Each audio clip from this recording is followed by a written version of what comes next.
Gaano nga ba katalas ang ngipin ng barakuda? Tara, idol, tignan natin kung gaano katalas ang mga ngipin ng barakuda. Meron tayo rito mga idol.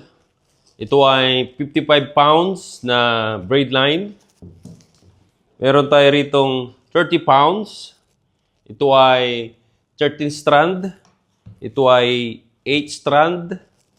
At meron tayo rito 4 pounds at fluorocarbon na 8 pounds.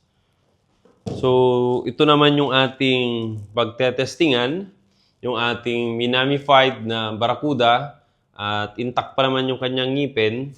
So, titignan natin kung gaano ba katalas itong ngipin ng barakuda.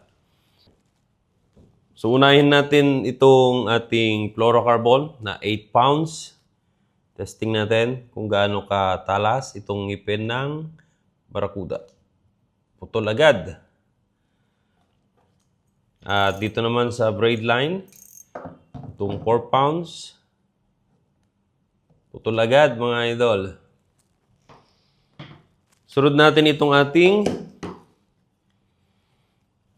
30 pounds na braid line, 13 strand. Putol. Isa pa. Sa bandang sa loob naman. Putol. So, sunod natin itong ating 55 pounds na 8 strand. Putol mga idol. Sa ibang ngipin naman, putol mga idol.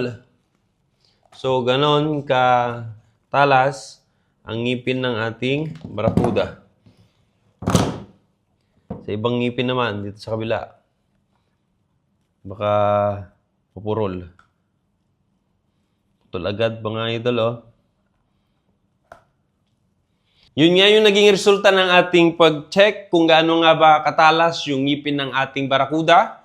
At mula sa 8 pounds na fluorocarbon, 4 pounds na braid line, at sa ating 30 pounds na braid line na 13 strand, at hanggang dito sa ating 55 pounds na braid line, ay napakadali niyang putulin mga idol. Ganong katalas yung ngipin ng ating mga barakuda. So yun lang mga idol. Thank you so much and God bless.